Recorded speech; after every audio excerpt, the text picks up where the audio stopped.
The sport of mixed martial arts is never dull, and 2022 was a perfect example of that. In the span of 4 months, 3 of the top pound-for-pound fighters in the world were not just beaten, but finished. Well, in this video, we're gonna talk about our top 5 fighters of the year.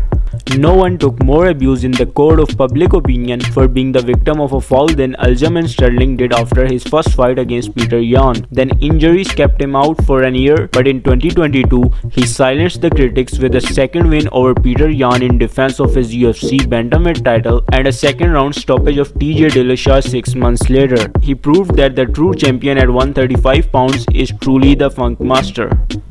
It's almost hard to believe that Marlon Vera has been on the UFC roster since 2014.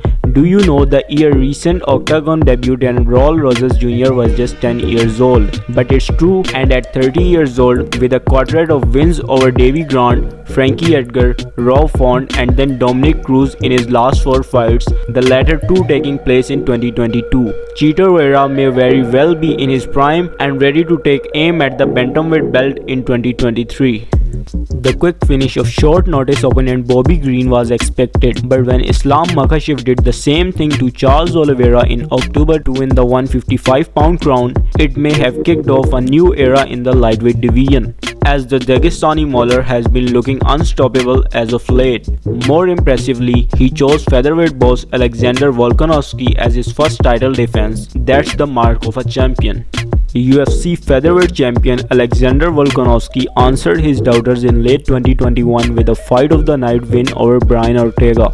In 2022, he removed all doubts with a one-sided stoppage of Korean Zombie and an equally dominant decision victory over Max Holloway in their third fight. So what does Alexander want to do for an encore? Fight Islam Makhachev for the lightweight crown in February? That's why he's pound for pound king and 2022's number 2 fighter of the year.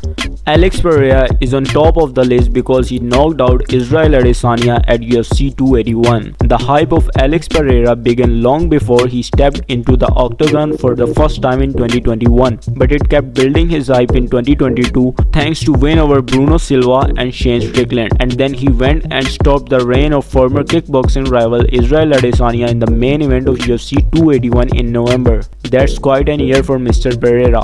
That was our list for top 5 UFC's male fighter of the year. If you have some opinions in your mind as well, please let me know in the comment section. And if you like the video, make sure to hit the subscribe button and stick with the channel for more UFC related updates.